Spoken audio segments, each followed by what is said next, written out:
I'm going to tell you a little bit about my TEDx Houston talk. I woke up the morning after I gave that talk with the worst vulnerability hangover of my life. And I actually didn't leave my house for about 3 days. The first time I left was to meet a friend for lunch. And when I walked in, she was already at the table, and I sat down, and she said, "God, you look like hell."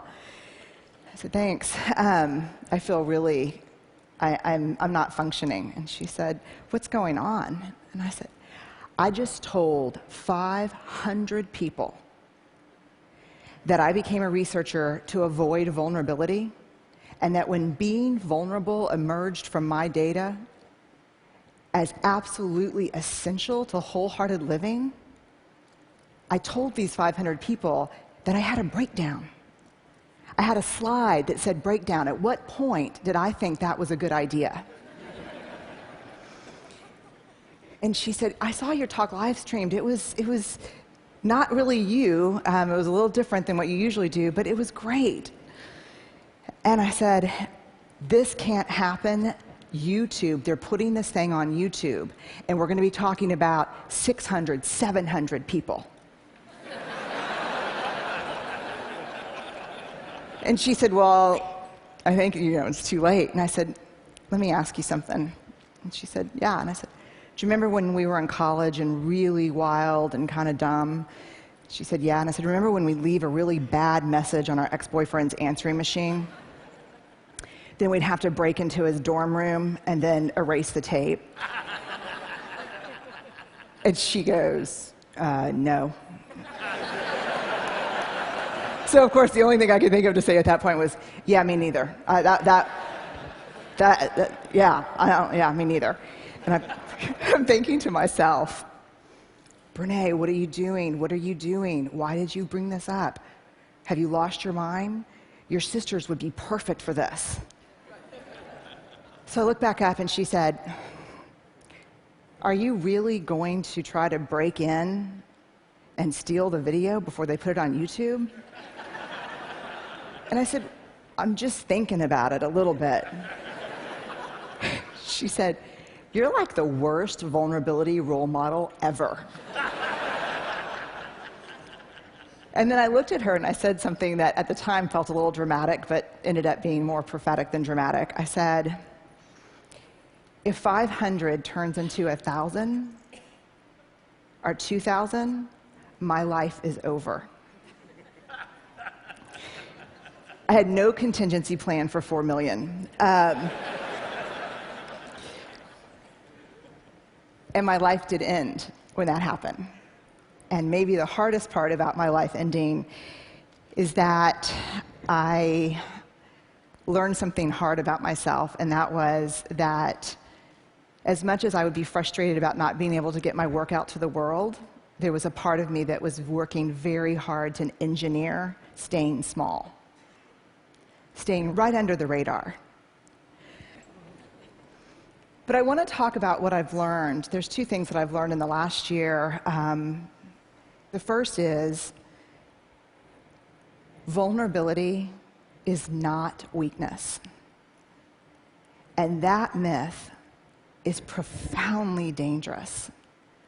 Let me ask you honestly, and I'll give you this warning. I'm trained as a therapist, so I can outweight you uncomfortably. So if you could just raise your hand, that would be awesome. How many of you, honestly, when you're thinking about doing something vulnerable or saying something vulnerable, think, "God, vulnerability is weakness. This is weakness"? How many of you think of vulnerability and weakness synonymously? The majority of people. Now let me ask you this question. This past week at TED, how many of you, when you saw vulnerability up here, thought it was pure courage? Vulnerability is not weakness. I define vulnerability as emotional risk, exposure, uncertainty. It fuels our daily lives. And I've come to the belief, this is my 12th year doing this research, that vulnerability is our most accurate measurement of courage. To be vulnerable, to let ourselves be seen, to be honest. One of the weird things that's happened is after the TED explosion, I got a lot of offers to speak all over the country. Everyone from schools and parent meetings to Fortune 500 companies. And so many of the calls went like this: hey, Dr. Brown, we loved your TED Talk. We'd like you to come in and speak. We'd appreciate it if you wouldn't mention vulnerability or shame. So, what would you like for me to talk about? There's 3 big answers. This is mostly, to be honest with you, from the business sector: innovation, creativity, and change. So let me go on the record and say, vulnerability is the birthplace of innovation, creativity, and change.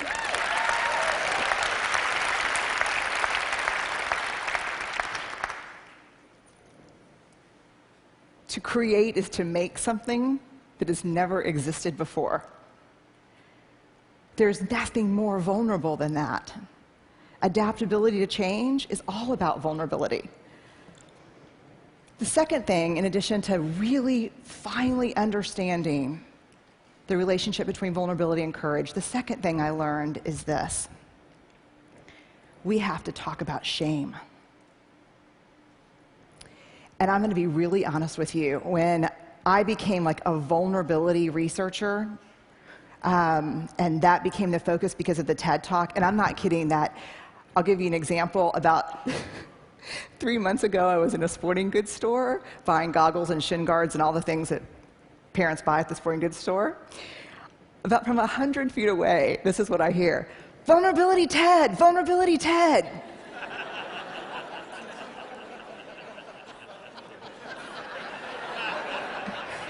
Yeah, I'm a 5th-generation Texan. Our family motto is lock and load. I am not a natural vulnerability researcher. So I'm like, just keep walking, she's on my 6. And then I hear, vulnerability TED. I turn around and I go, hi. She's right here. And she said, you're the shame researcher who had the breakdown. At this point, parents are like pulling their children close to look away. And I'm so worn out at this point in my life. I look at her and I actually say, it was a frickin' spiritual awakening. And she looks back and does this. I know. And she said, we watched your TED Talk in my book club. Then we read your book, and we renamed ourselves the Breakdown Babes. And she said, our tagline is, we're falling apart, and it feels fantastic. You can only imagine what it's like for me in a faculty meeting. So when I became Vulnerability TED, like an action figure, like Ninja Barbie, but I'm Vulnerability TED, I thought, I'm going to leave that shame stuff behind, because I spent 6 years studying shame before I really started writing and talking about vulnerability. And I thought, thank God, because shame is this horrible topic. No one wants to talk about it. It's the best way to shut people down on an airplane. What do? I study shame. Oh. And I see you, you know.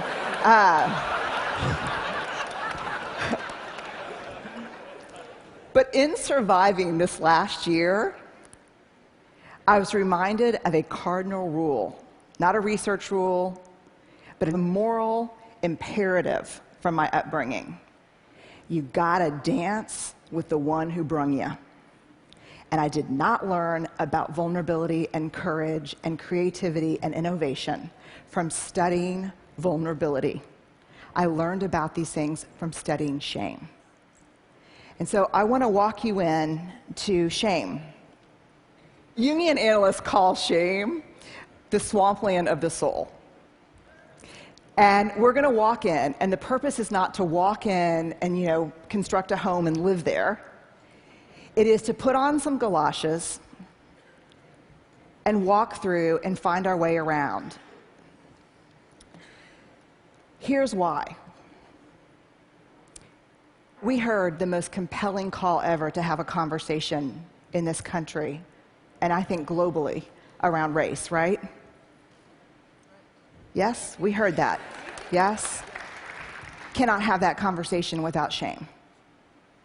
Because you cannot talk about race without talking about privilege, and when people start talking about privilege, they get paralyzed by shame. We heard a brilliant, simple solution to not killing people in surgery, which is have a checklist. You can't fix that problem without addressing shame, because when they teach those folks how to suture, they also teach them how to stitch their self-worth to being all-powerful. And all-powerful folks don't need checklists. And I had to write down the name of this TED Fellow so I didn't mess it up here. Mishkin Ingawale. I hope I did right by you. I saw the TED Fellows my first day here, and he got up and he explained how he was driven to create some technology to help test for anemia because people were dying unnecessarily. And he said, I saw this need, so you know what I did? I made it. And everybody just burst into applause, and they were like, yes! And he said, and it didn't work. And then I made it 32 more times. And then it worked. You know what the big secret about TED is? I can't wait to tell people this. I guess I'm doing it right now.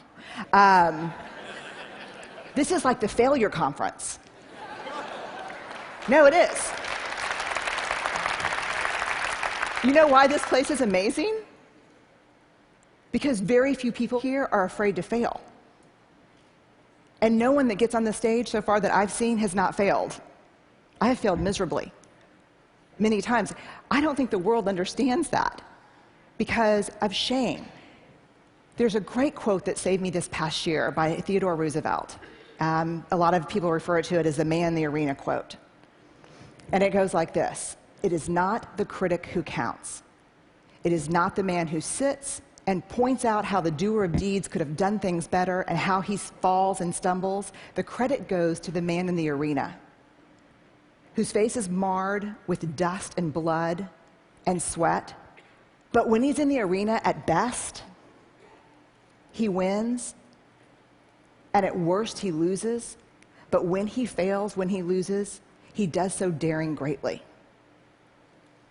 And that's what this conference to me is about. That's what life is about daring greatly, about being in the arena. When you walk up to that arena and you put your hand on the door and you think, I'm going in and I'm going to try this, shame is the gremlin who says, you're not good enough. You never finished that MBA. Your wife left you. I know your dad really wasn't in Luxembourg, he was in Sing Sing. I know those things that happened to you growing up. I know you don't think that you're pretty enough or smart enough or talented enough or powerful enough. I know your dad never paid attention even when you made CFO. Shame is that thing. And then if we can quiet it down and walk in and say, I'm going to do this, we look up and the critic that we see pointing and laughing 99% of the time is who? Us.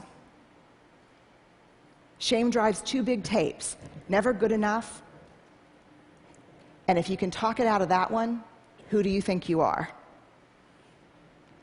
The thing to understand about shame is it's not guilt. Shame is a focus on self, guilt is a focus on behavior. Shame is I am bad, guilt is I did something bad.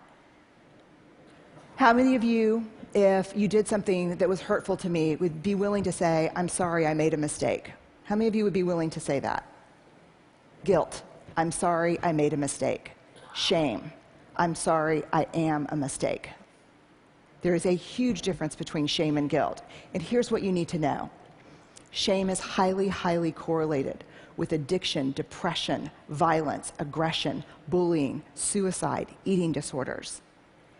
And here's what you even need to know more. Guilt, inversely correlated with those things. The ability to hold something we've done or failed to do up against who we want to be is incredibly adaptive. It's uncomfortable, but it's adaptive. The other thing you need to know about shame is it's absolutely organized by gender. If shame washes over me and washes over Chris, it's going to feel the same. Everyone sitting in here knows the warm wash of shame. We're pretty sure that the only people who don't experience shame are people who have no capacity for connection or empathy. Which means, yes, I have a little shame, no, I'm a sociopath. So I would opt for yes, you have a little shame. Shame feels the same for men and women, but it's organized by gender. For women, the best example I can give you is Angeli, the commercial. I can put the wash on the line, pack the lunches, hand out the kisses, and be work at 5 to 9. I can bring home the bacon, fry it up in the pan, and never let you forget you're a man. For women, shame is do it all, do it perfectly, and never let them see you sweat. I don't know how much perfume that commercial sold, but I guarantee you it moved a lot of antidepressants and anti-anxiety meds. Shame for women is this web of unattainable, conflicting, competing expectations about who we're supposed to be. And it's a straitjacket. For men, shame is not a bunch of competing, conflicting expectations. Shame is one. Do not be perceived as what? Weak. I did not interview men for the first 4 years of my study. And it wasn't until a man looked at me one day after a book signing and said, I love what you have to say about shame. I'm curious why you didn't mention men. And I said, I don't study men. And he said, that's convenient. And I said, why? And he said, because you say to reach out, tell our story, be vulnerable. But you see those books you just signed for my wife and my 3 daughters? I said, yeah. They'd rather me die on top of my white horse than watch me fall down. When we reach out and be vulnerable, we get the shit beat out of us. And don't tell me it's from the guys and the coaches and the dads. Because the women in my life are harder on me than anyone else. So I started interviewing men and asking questions. And what I learned is this. You show me a woman who can actually sit with a man in real vulnerability and fear, I'll show you a woman who's done incredible work. You show me a man who can sit with a woman who's just had it. She can't do it all anymore. And his first response is not, I unloaded the dishwasher. But he really listens, because that's all we need. I'll show you a guy who's done a lot of work. Shame is an epidemic in our culture. And to get out from underneath it, to find our way back to each other, we have to understand how it affects us and how it affects the way we're parenting, the way we're working, the way we're looking at each other. Very quickly, some research by Mahalik at Boston College. He asked, what do women need to do to conform to female norms? The top answers in this country: nice, thin, modest, and use all available resources for appearance. When he asked about men, what do men in this country need to do to conform with male norms? The answers were, always show emotional control, work is first, pursue status, and violence. If we're going to find our way back to each other, we have to understand and know empathy, because empathy is the antidote to shame. If you put shame in a petri dish, it needs 3 things to grow exponentially: secrecy, silence, and judgment. If you put the same amount of shame in a petri dish and douse it with empathy, it can't survive. The 2 most powerful words when we're in struggle: me too. And so I'll leave you with this thought. If we're going to find our way back to each other, vulnerability is going to be that path. And I know it's seductive to stand outside the arena, because I think I did it my whole life, and think to myself, I'm going to go in there and kick some ass when I'm bulletproof and when I'm perfect. And that is seductive. But the truth is, that never happens. And even if you got as perfect as you could and as bulletproof as you could possibly muster, when you got in there, that's not what we want to see. We want you to go in. We want to be with you and across from you. And we just want, for ourselves and for the people we care about, and the people we work with to dare greatly. So thank y'all very much. I really appreciate it.